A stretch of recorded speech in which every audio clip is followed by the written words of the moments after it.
Just one double check because I cannot see us from the application. Yeah, we are here, and I'm happy to be able to moderate the panel about the challenges and new realities in development, launch, and operation of the games. It's kind of a wide topic. We can touch every of these aspects for a long time, for 1 hour easily, with such experts with who we are today. And I will be glad to present myself quickly and then show the next queue of people who will present themselves. I'm Roman from Playcus Publishing, and I will be moderating this event. My favorite game is kind of old one, but still interesting. This Last of Us Second and the Mass Effect. So I will be putting the words to the Joseph. Please, let's go to the round of introduction. Oh, hi, I'm Joseph Kim. I am the CEO of a free-to-play mobile game studio headquartered out of Bangalore called Lila Games. And I also have a kind of niche game development focused newsletter and podcast called Game Makers. Thank you. Please, Shahar. Hi, I'm Shahar Sorek. I'm the Chief Marketing Officer of Overwolf, which is the UGC world leader ecosystem. My favorite games mobile is Kingdom Rush, and probably my favorite game of all time is Myst. If anybody here knows what that is. I don't know, but maybe guys know about it more. Yeah. Please, David. Yeah, I'm David. I'm head of brand at Leverage. My background actually is as an advertising creative, then sort of a brand guy working across many different sectors, from corporate to commercial to consumer goods to sport and so on. And you can probably see from my vintage that I've been doing it for a while. Over the last 7 years, I've been working on game brands, bringing learnings from the outside sectors and developing practice to build for the gaming sector what all successful brands are founded on, which is enduring emotional connection. And I'm Irish, so my favorite games tend to be drinking games.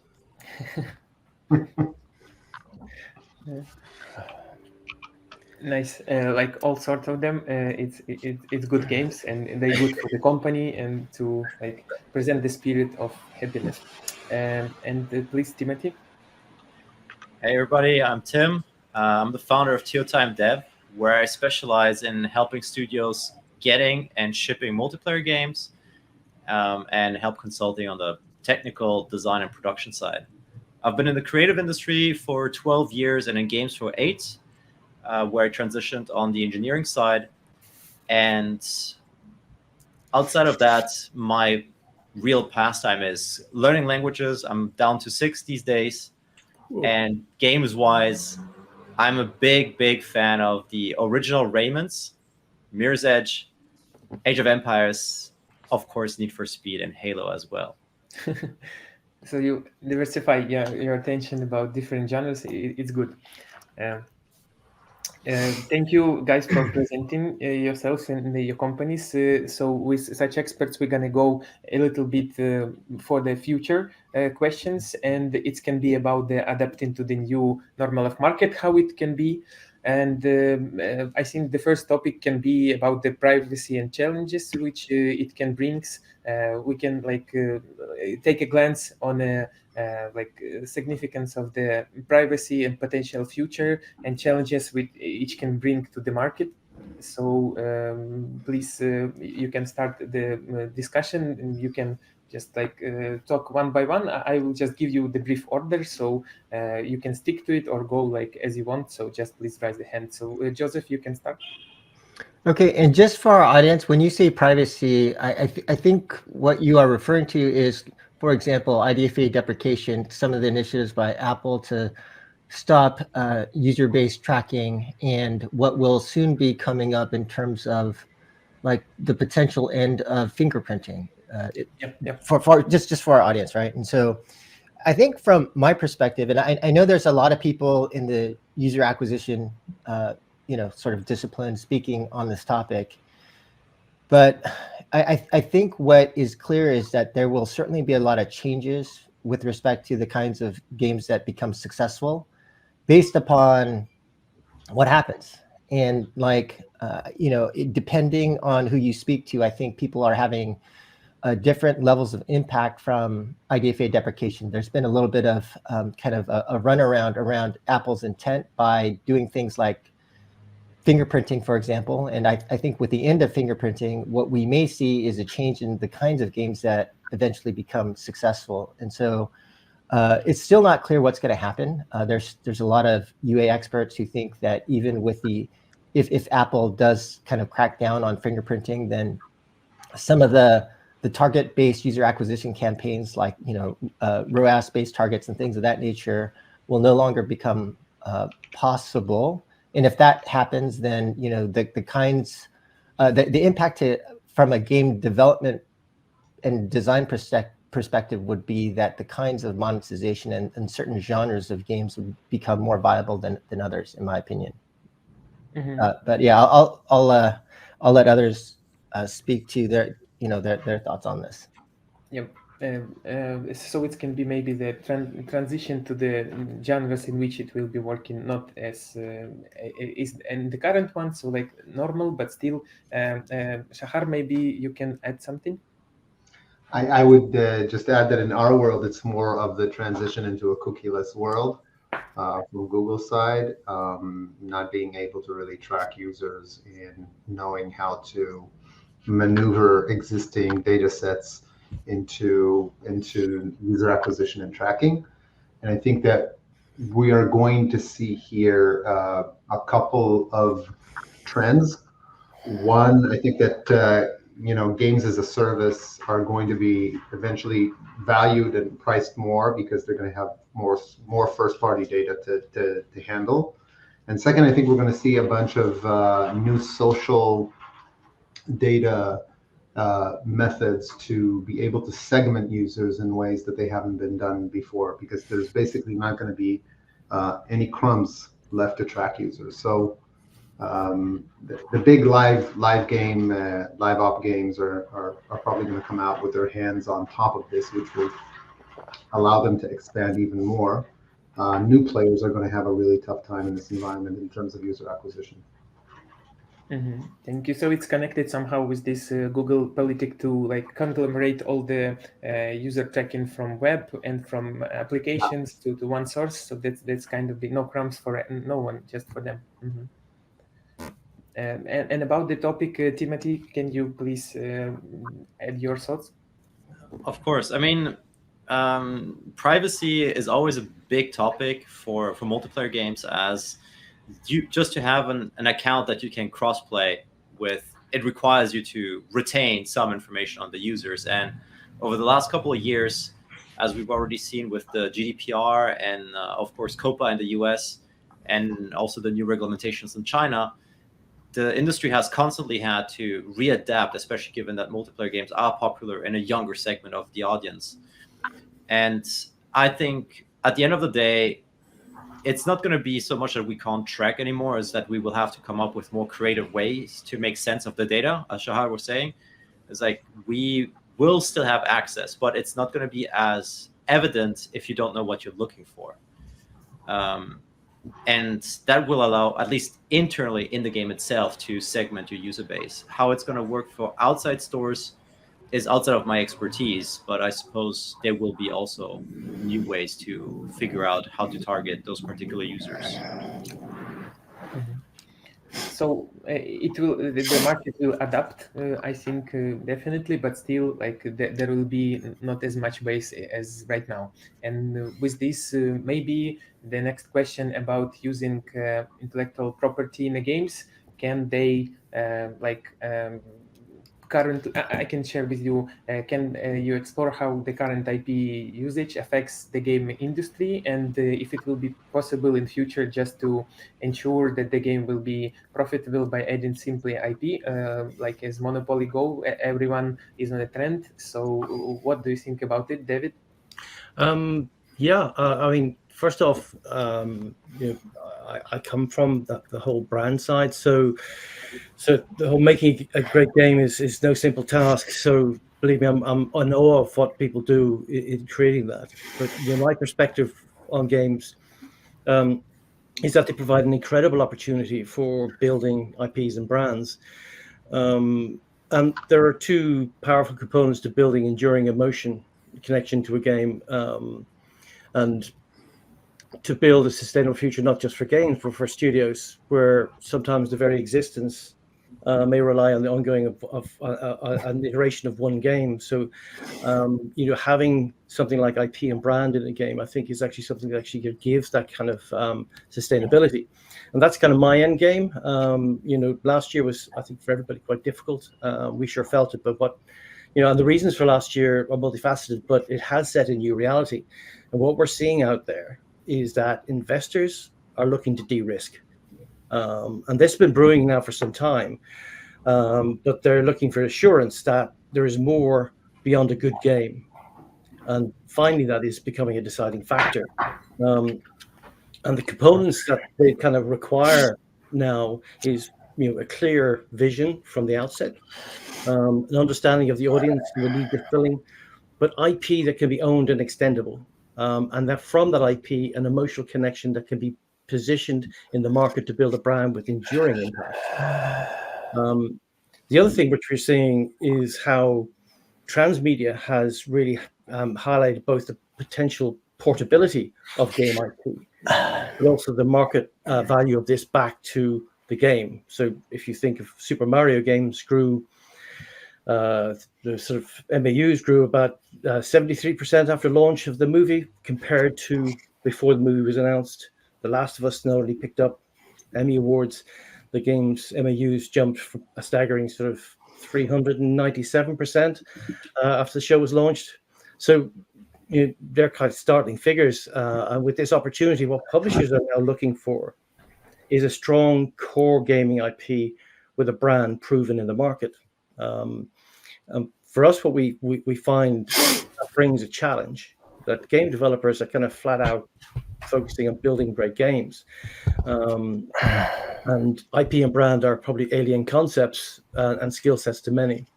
And at a process level, there's no real sort of precedence or protocol for IP at pre-production, which is where it needs to be. So it gets pushed out.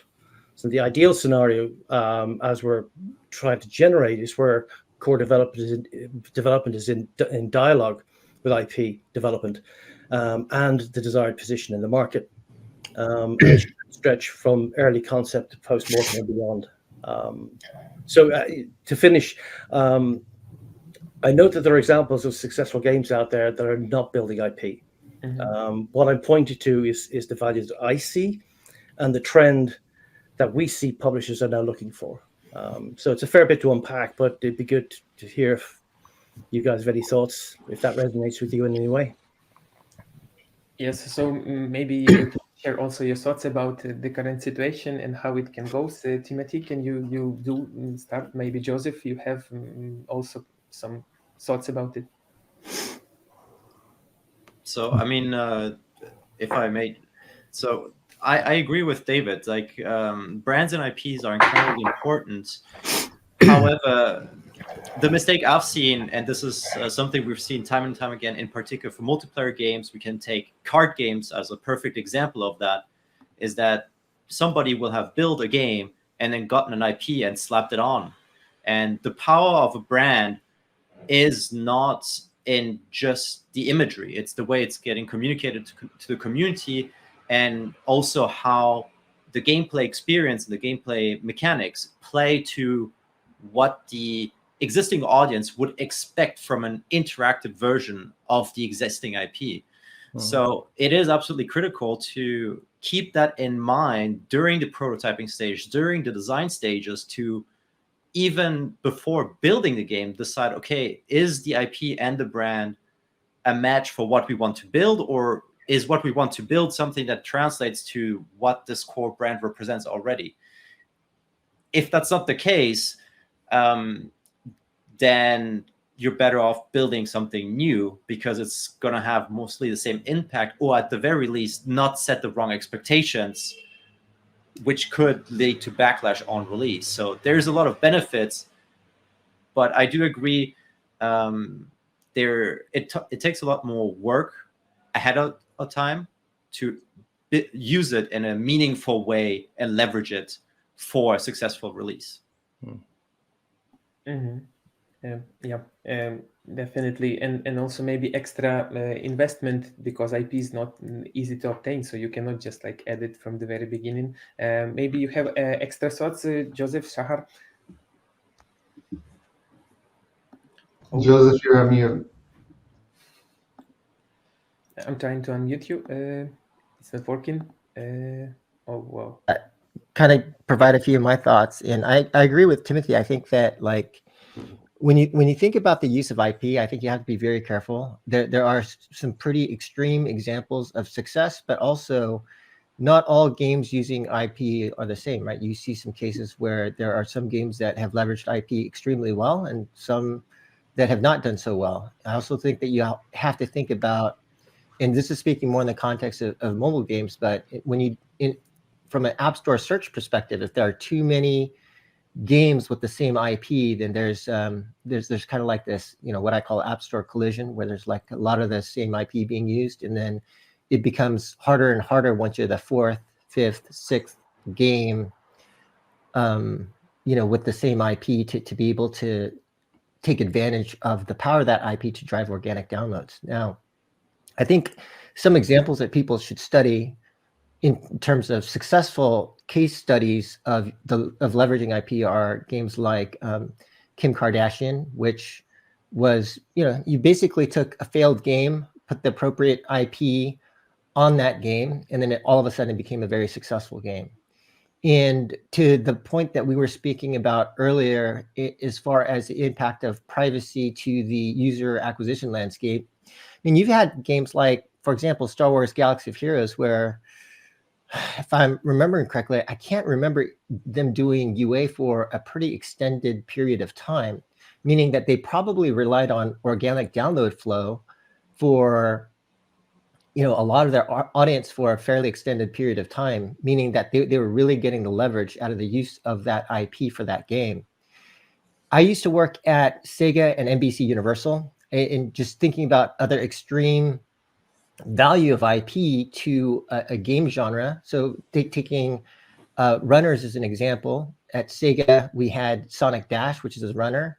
And the volume of organic downloads that we saw was, when I first joined Sega and I saw the numbers, I was like, I literally could not believe it. It blew my mind. And then similarly, when I joined NBC Universal, we had another similar game, Minion Rush.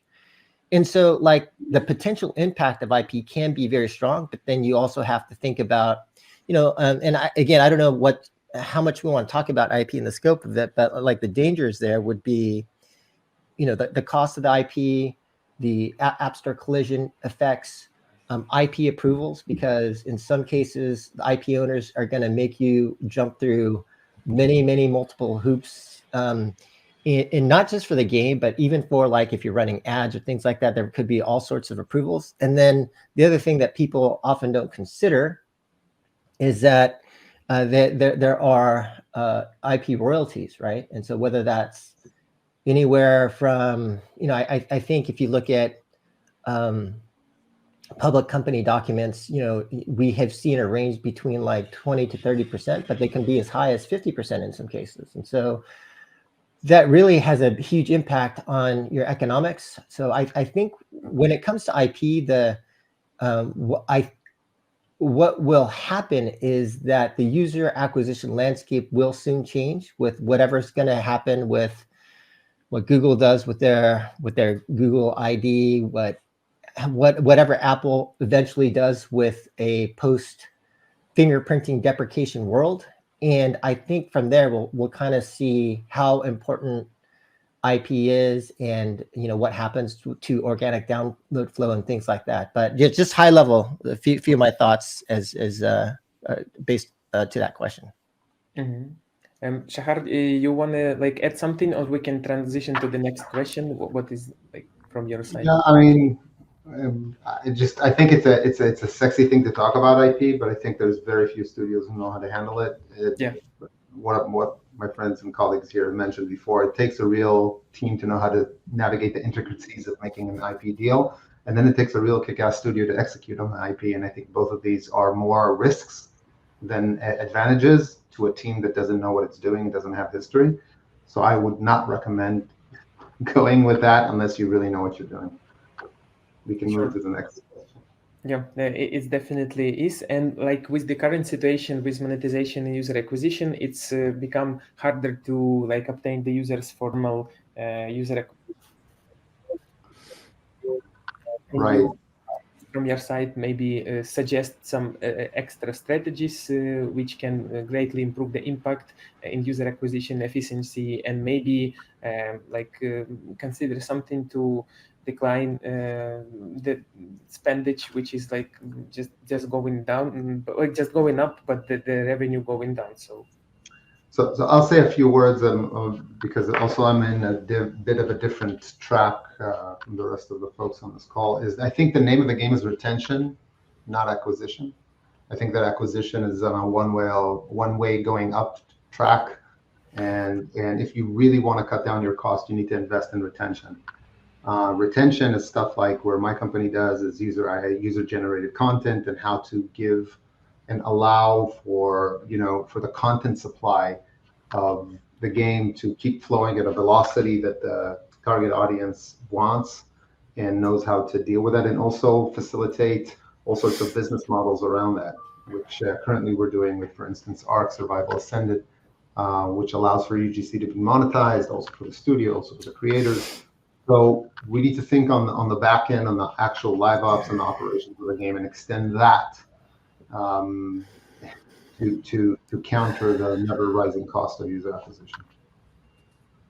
So that's the great idea, just to switch to different approaches, not to just spend more if it's like the expenditure is growing. And maybe guys from different sides, you can also add your point of view. David, Joseph, Timothy.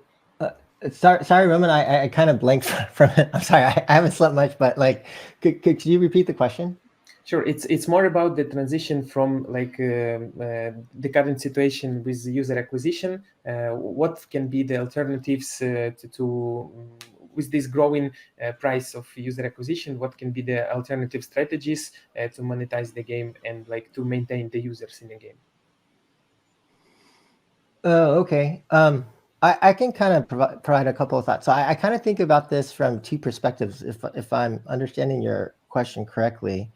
But I think from a monetization perspective, let's say you can't do, so there's kind of like two things that, well, one thing that we've seen and another thing that we should have seen with IDFA deprecation, but we may see with the deprecation of fingerprinting. We may or may not see it. And a lot of people think that, again, this is controversial, right? Like we still don't know what happens with Apple and things like that. But like, one thing we have seen with IDFA deprecation already is like the reduction of CPMs, and like hyper casual isn't dead, but I think that we don't see as many hyper casual games achieving the level and volume of success in terms of top downloads and things like that that we used to see before. So there's a shift from hyper casual game studios and some of those games towards models that are more hybrid casual, because those games need to monetize more. Now, the thing that we should have seen that we haven't, and you can just see this from the continued success of social casino games. These are games that really depend on very high LTV, super long payback periods type of users, right? As well as like 4X games. We've seen a bunch of 4X games that are still continuing to launch over the last few years and be very successful. And a great example of this is Century Games' Whiteout Survival, which is, a really great game. And there's a number of things to study from that game. But if in theory, if Apple's privacy initiatives are successful, then from a monetization perspective, we have seen hyper casual starting to not be as successful as before, in a shift to the middle in terms of monetization, from like light ad-based monetization to more mid-core kinds of monetization. But we haven't yet seen, if you can't do value-based optimization based upon understanding like where the whales are and doing whale targeting, then we should also see a shift from, kind of like super high ARPU LTV users and monetization dependent upon being able to target those users, and a shift to the middle. And there was like one of the Supercell guys had a kind of podcast or something about their shift in terms of battle pass and their shift in monetization, which was to try and reduce the kind of ARPU of their players and to shift to a higher conversion, lower ARPU kind of model. And so in theory, I think one of the huge impacts of what will happen from a monetization perspective is that we should see monetization move towards that kind of a model, a shift to the middle where, it's not all ad-based, not all like hyper casual stuff. It's not all like, high, user-based stuff. It kind of shifts to the middle. So there's that part. And there's something else I could talk about, but I don't want to go on too long. So I'll let other people talk. And if we come back to it, I can, there's other thoughts I can mention. Definitely gonna come back as like it's like kind of a combination for every game. Every like developer and publisher will find out this ratio of like combination in ads and in-apps, and maybe from perspective of PC games, like what can you see about the transitioning of genre, David? So in terms of monetization, do you see some like changes? It's not my expertise. Got it. Yeah, this is just because maybe in terms of PC, it's a little bit also kind of transitioning to different model, as like the Valve right now, they doing different stuff, and they were like the entrepreneurs in the terms of monetization on PC, but still they have no new cards in their deck, so it's like they're using the old ones. So that's why it's kind of also interesting. And Timothy, about this new monetization, do you have some also thoughts about it? So if I put on my, PR hat for a sec, then I'm going to echo the same sentiment that Shahar has already brought up, is acquiring new users is more expensive than keeping the ones that you already have. And I do think, especially for multiplayer games, there's been an overemphasis on trying to find new cannon fodder for a lot of games over creating a sustainable player base. Because let's not forget that in the case of multiplayer games as well, you need people to be coming back for other people to have also a good experience. And if that block essentially hasn't been laid, then you don't have anything to monetize on. And to quote one of our game CEOs, I unfortunately forgot his name, who released a game recently, I think he kind of nailed the current climate. It is, you need to earn the right to monetize. If you only get the users to your game, but you don't give them a good reason to stay and spend money, then you're missing a link in the chain for that user experience and ultimately in your business model to monetize said user. So it's easy to take user acquisition separately because it's one end of the equation, but you can't forget what it's supposed to lead to if you want to actually monetize over time and over again that player and keep the game alive through it. Sorry, Remez, maybe I could provide a little bit of a different perspective. I'm not sure if I'm disagreeing with Shahar and Timothee, but I would say that one thing that I've been observing based upon kind of like the current landscape as far as like the end of ZERP environments in terms of like the need for game development studios to be more profitable, and in terms of the shift of what's happening with privacy, as well as for kind of like this trend we saw towards bigger and bigger budget games, is that the fundamental development model, I think, has been shifting where to some degree there's a greater focus on user acquisition being integrated into the game development flow. So what I mean by this is, I mentioned Whiteout Survival, for example, and a number of folks and including myself, have started to talk about, what they did, right? And so other people have already talked about this, but like, so Whiteout Survival was it was a 4X game. And Century actually launched another game called Frozen City, which clearly had extremely high metrics in terms of user acquisition, as far as like, IPM, lower cost for acquisition, and that theme seemed to really engage users. And so one of the shifts that we've seen over the last year is that in the old days, you had like these hyper casual game studios that would advertise certain kinds of, like, not even the game, like a different game, to just draw users in and take them to a different game. And to some degree that was successful or not.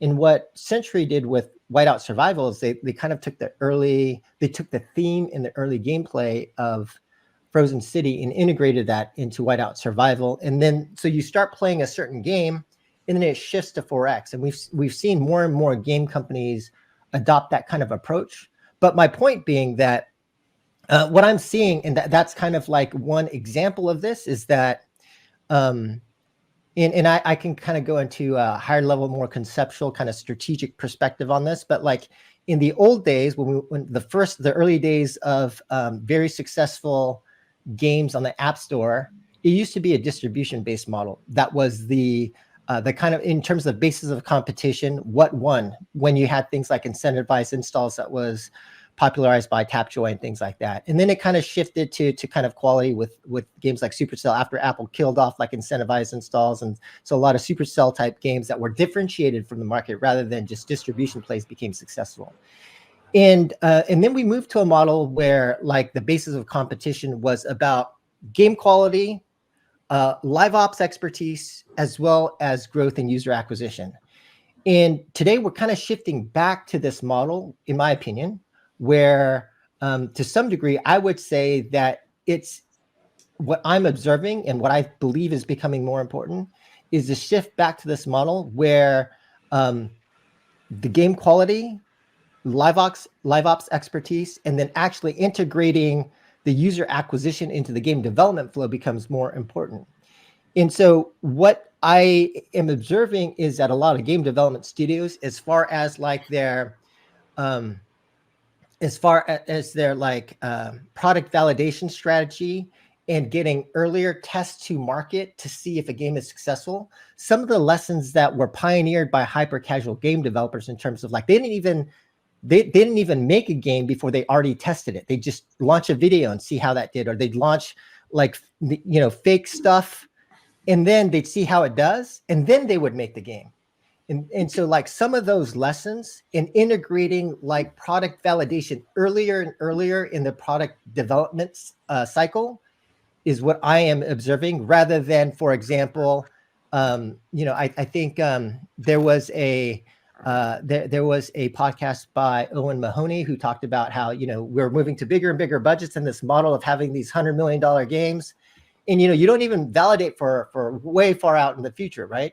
So this lower risk, faster to market, earlier product validation, and seeing the impact of marketing and user acquisition into the game development lifecycle is what I'm observing right now. I'm not saying that's different from what Shahar and Timothee are saying, because I agree with them that retention is important, but I just wanted to add that little bit of a nuance. And I'm sorry if I'm talking too long, but just to provide a little bit of nuance there. Sure.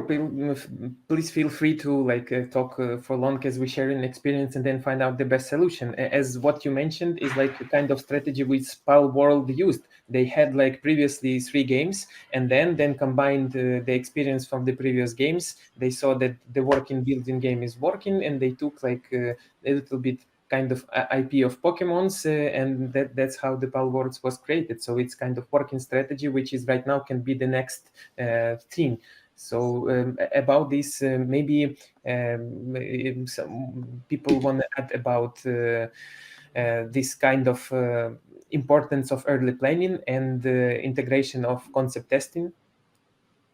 Yeah, I mean, again, coming with a brand head on, that's something when you when you create brands, you do test early, you concept test early, you create vision early, and you create North Stars, and these are things which I'm coming up against all the time, where you find the production of a game being very disruptive because actually not everybody's working to the same vision, and that's fairly common, and oftentimes there is not a shared vision built early. So something which we advocate very strongly is that whole piece around building vision early, which is how brands are created, understanding what it is that you're going to build that earns the trust, that I think Timothy you were talking about earlier on, and I think for me the kind of universal laws of attraction and retention are exactly the same no matter what brand you're building. Fulfilling a need, knowing your audience and market. Not many people actually are doing that very early on. The compelling aspect, which is differentiating, innovating, being fresh, is constantly being worked on. But the other third part of building a brand and planning early is trust, is building something which connects with something that's meaningful. And for me, that's kind of why I latch on to IP, because traditional brands have kind of belief, purpose, or cause at the center of them in order to be true. And I think that's why, in the opportunity I see for games through bringing in things like characters that people will grow to love, and repeatable emotional journeys that players will come back to time and time again, is that's the piece that you actually earn, because it's actually sort of the trust that you get, the true part of your brand. And those things I don't see being created early on. They tend to be, branded IP tends to be stuck on at the end, and I really believe they should be tested and brought in early. Yeah, but as Joseph mentioned, it's kind of question also about the possibility to afford this, but it's better to do it from the very beginning. And I don't necessarily mean that you have to go through expensive testing. Is you actually have to take a step back and say, do we agree on what we're building? Are we sure that there's a market for it? What sort of need are we fulfilling? What kind of game? What's the vision? And what is the long-term vision for the game? What is the emotional engagement? And actually sort of agreeing on that. Very often that tends to be in the head of one person. Sure. Yeah. Definitely. Maybe Timothy, about the current question with possibility to do the early stage testing, or we can move a little bit forward with the player engagement or the cross-platform play. Sure. I think I just want to put one small word on this question still. I think David and Joseph hit really two very different perspectives that we see in the gaming industry. I agree. Joseph has presented the idea that I agree as well. It's like you building for an audience. So first you find the audience, and then you build what you see they want, and you build more of that as you see that it keeps traction, and that essentially you're catering directly to them. The other aspect that David brought up is what we see in the creative industry at large. It's more like we market test our idea. Okay, do we have an audience? Cool. No, we'll build it, and then we'll try to spread it out so that people know and come to it. And in both cases, you build for an audience, but the main driver is very different. And either version works very well, but you have to decide which one you want to use. Just building something in the hopes that people will like it and maybe hear of it somehow is where user acquisition tends to then come in strong, because they go, oh, we don't have any players, find me players, and that's not really how it works. So I think these two perspectives are actually the two real practical ones that I've seen in the industry as well. And I think, Timothy, it's probably a blend of that, because a lot of it is understanding the artistic intent, but that's and sometimes that's not even clear itself, but understanding that, because sometimes people are just building and then hoping for the best, but understanding the artistic intent and then looking at the market intent, and bringing those things together. And that's something, again, the market intent piece is often missing, is understanding do you have a market intent? Is there a gap for you in the market? Are you fulfilling a need, or are you sailing into a storm of competition? Yeah, so both ways can be usable, but still like some kind of combination is all the time should work better than like just sticking to the one path. And maybe Shahar, you want to add something about this to like judge what is the side the better? No, I think everybody really captured the different dynamics and perspectives, like Timothy kind of mentioned before. And I think we could kind of wrap this up and move into like I see you have like an overall trends and innovation kind of question here. I think that's going to serve our value. Yeah, it will be just interesting to heard about cross-platforming thing. Like from your perspective, how do you see? Is it like really be working on, or it's kind of like the myth, which is everyone is trying to sell and it's not working? So I think it really depends on the type of game. So for us, for instance, we're working with the Ark Survival Ascendant now, which is cross-platform on PC, Xbox, and PS5, and it's working wonderfully well in terms of not only cross-platform, but also cross-play. In our case, we're in the world of modding, so we're seeing a lot of the UGC, which we can also be played cross-platform and cross-played on these platforms, being extremely successful. So I'm very much in favor of that. Clearly, the more casual you get, or even mid-core on mobile, cross-platform becomes less relevant because the depth of engagement or the depth of experience on the different platforms kind of serves as a barrier. The more the game becomes casual, but I think that we're going to end with massive titles in cross-platform. Just like combination of all markets. And the team, maybe you also want to add about the cross-platform?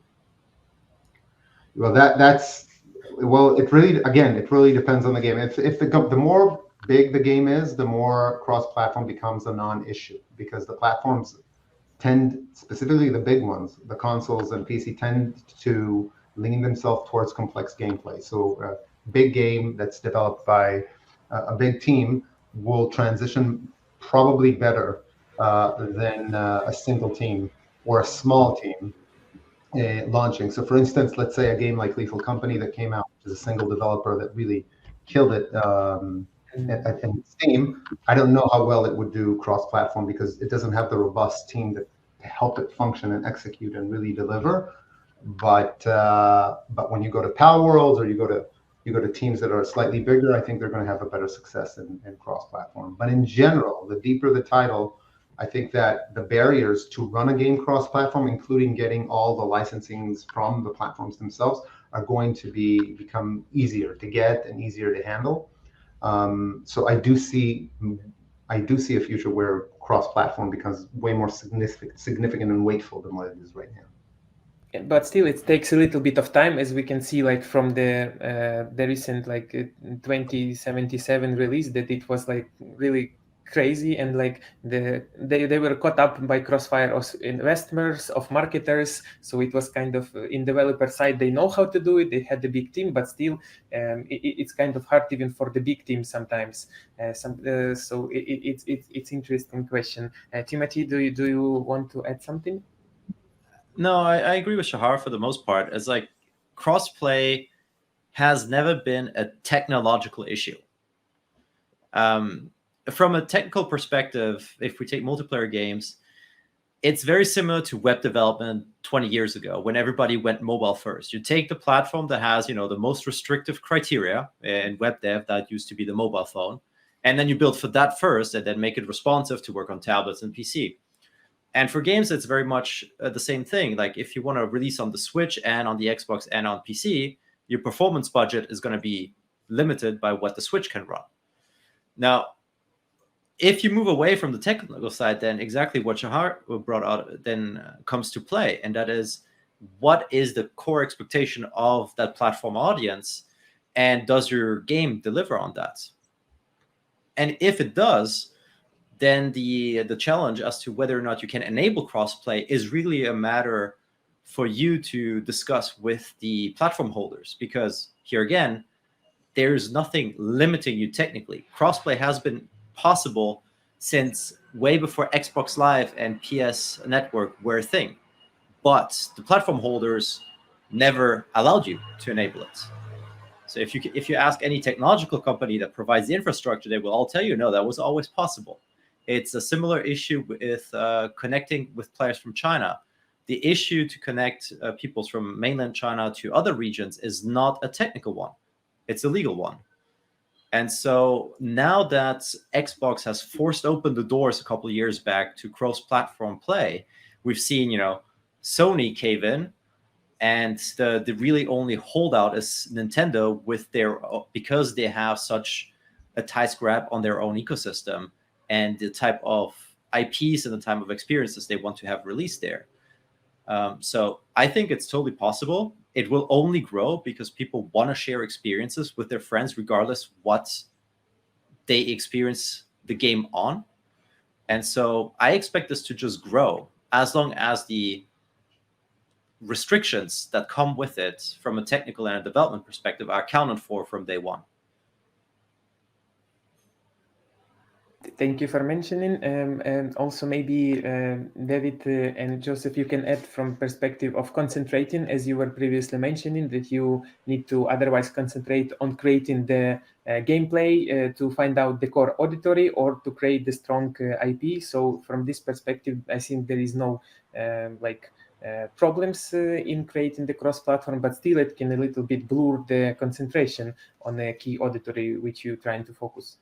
Sorry, Roman, what do you mean by concentration for crossplay? Like you're trying to do only mobile platform, or you're trying to do a release at once, like in a multiple platforms, so that the users who play this is also a little bit different. So you just like blurring your attention and. Okay. Yeah, I think like the tricky part about cross-platform is that we had some initial games that did extremely well that made sense in a cross-platform, and I think we've got to distinguish cross-platform and cross-play, right? Because even some of these games that allow cross-play don't really match players cross-play very much anymore. And so I think that the biggest danger in my mind of cross-platform, cross-play is that, and I'm just going to be really honest here, that, and having been a former game studio executive in my past history, is that the IQ level of many of my fellow colleagues and executives is kind of low. I'm just being honest, guys. And so like there's what I would call management by keyword. Crossplay, good. Cross-platform, good. And they don't understand the nuance. Some of the nuance that Shahar and Timothee are discussing is not well understood. And so the danger is like, hey guys, we got to do cross-platform. Hey guys, we got to do cross-play. But does it make sense in the context of the situation that you have? So just to provide a few examples, like, does it make sense to take a match 3 or a Clash Royale to console? Maybe it does, maybe it doesn't. Of course. And for example, there are certain games like, I'm working on a shooter game, but the controls on console versus PC versus mobile are very different.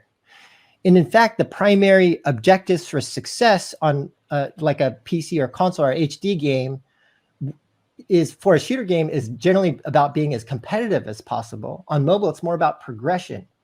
And then you've got things like other things like cheating, latency, things that are going to be more important on certain platforms than others. And so I think the biggest danger when I think about cross-platform and cross-play is existing executives that managed by keyword, and they're like, Fortnite, Genshin Impact, cross-play, good, cross-platform, good. And then it just leads to disastrous outcomes. So that's kind of like my high-level take on this topic. Yeah, it also can be really questionable stuff, because just keywords can generate a lot of chaos. Like with the promotion of Cyberpunk, it was on every possible product which you can find, but then it was not like lined up with what the programmers can do.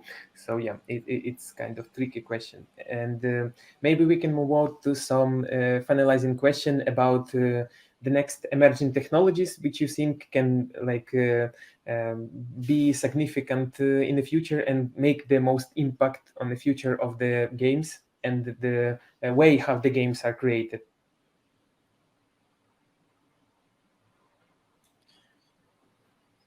So like by combining all the previous communication about what is working, what is trying not to work, just maybe your assumptions about the future, not by sharing the secrets which you already integrated into your companies, but like just a quick brief view.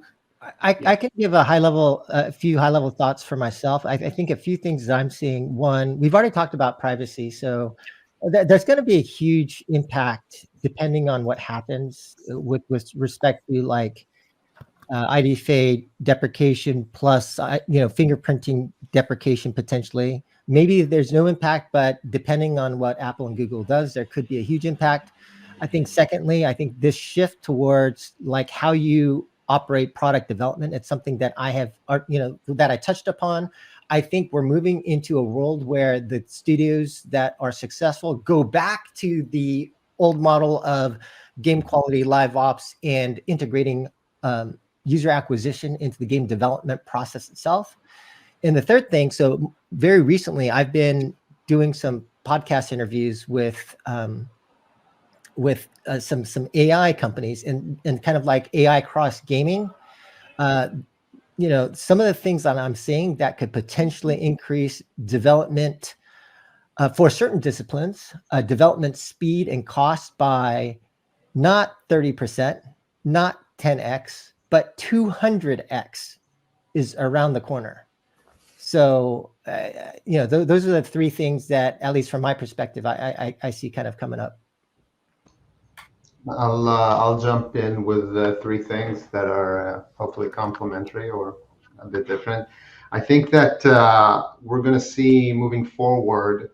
I think that the ever-growing share of gaming's growth will come from outside of America and Japan and outside the AAA and PC consoles. I think that more gamers globally are getting access to high-quality phones with high-speed data connections, and I think India, Brazil, and all sorts of countries are going to become substantial growth levers. So in terms of user acquisition and where to find more audiences, I think we're going to see it there. I think a good example is like Free Fire and some other games that hit it really, really big, let's say in India. So that's one thing I think I see moving forward. The other thing touches a little bit about what Joseph ended with, but that's user-generated content. That's where we specialize in. Anything that has to do with enabling the community around the game to the game developer and the community that wants to develop around the game bridge the gap and be able to work together with each other is going to extremely amplify the retention and the monetization of the game as it moves forward. I think it's going to be key. And I think we're going to see all of the studios engage that either internally on their own or with us or within other ways. And the third, which also ties in on AI tools and whatnot, is we're going to see the game industry, I think, split into more either big teams that are making hundreds of millions of dollars game and small teams. Lethal Company, Palworld, also small studio, 10 to 20 people. And we're going to see more breakout hits from the young creators side, and we're going to see more ambitious transmedia type of titles. Thank you. And maybe David, you also like 3 deep assumptions. Well, I think from a technology perspective, I'm well outgunned by my colleagues here, so I'll defer to them.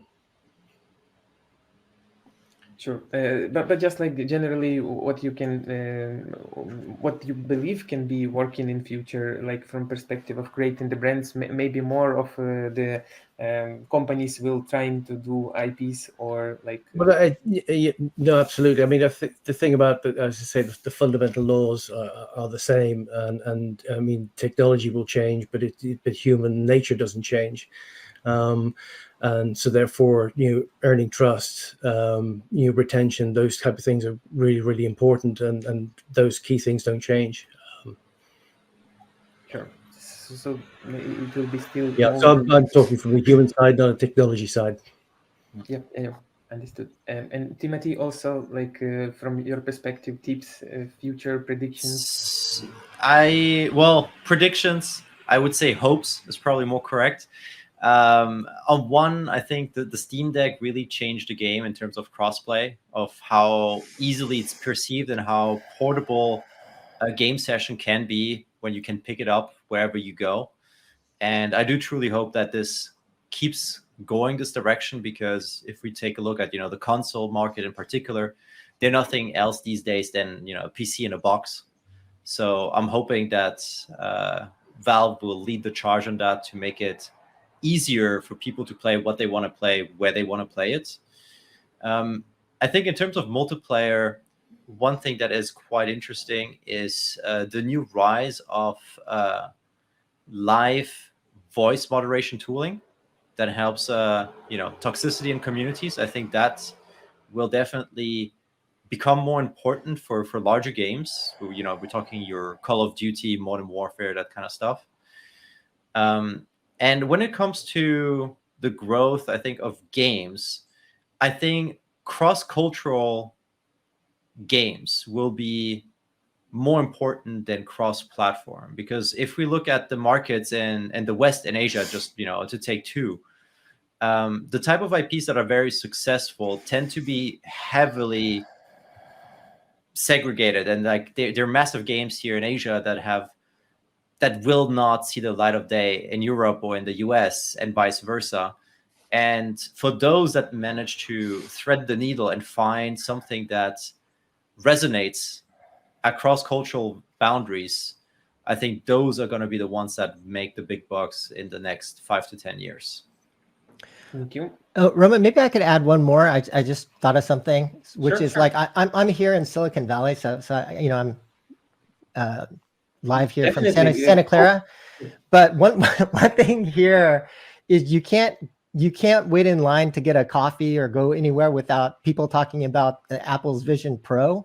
I've never been like a huge, kind of like a believer in VR or things of that nature, but like, man, people here just won't shut up about the Vision Pro. And it's kind of funny because, now that Apple has done it, whereas before it's like, Zuckerberg and his metaverse, his VR stuff is so dumb. He's making a huge mistake. They're burning so much money. But now that Apple's done it, now everyone's talking like it's going to be the next huge thing.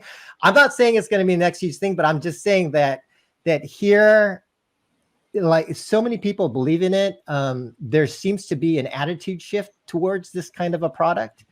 And I think people should just kind of keep a watch for what happens here. For me, I'm pretty neutral. Like whatever the market is the market, and we have to adapt or die. So I'm just saying that like it's something worth keeping an eye out for, because it seems like if you believe in, look, Silicon Valley guys have been wrong on a lot of stuff, but this is one thing. If you just mention it, then people go off on all sorts of like long discussion tangents. It's just like, you just want to get your coffee and get the hell out of the coffee shop. But I'm just saying it's a huge thing here, so just worth keeping an eye out for. Yeah, sure. It can be like really big impact because everyone tried it, but then Apple, so that means we need to shift more attention to it. And yeah, and we also have the question, thank you for mentioning this, because it's like huge scene which is going on right now. And we had the question from the auditor, and how are they going to find your game without acquisition? So who want to answer that question? Well, if your game is really good, then what's going to happen is you're going to get a very small but very dedicated community going around the game. And that community is going to slowly grow if the game is really great. I don't think Lethal Company nor Pal World put a lot of money behind their marketing. And a great game, I mean, above all, people are looking for a great game to play. And I think that both of these games and more games demonstrated that when you take out a game like that, it finds its audience. Clearly, that's not something you can plan on, but that does happen. Marketing usually comes in. Go ahead, Joseph. Yeah, I was going to, Shahar, so to your point, like I think the thing that has really enabled some of these games to take off is that, and lesser so on the mobile side, and more so on the HD side, but like influencers are the new marketing for a lot of these games. And we have seen incredible impact on the uptake of games based upon influencers who get excited about stuff. Now, just going back to my previous thoughts in terms of the game development cycle itself, the way in which that can impact design or game development is that you then have to think about, if you want this kind of marketing uplift, how do you create twitchable, streamable moments in game? So then you have to also understand, what do the YouTubers or Twitch streamers, what do they like to stream and talk about? What will make them want to discuss your game with their audience?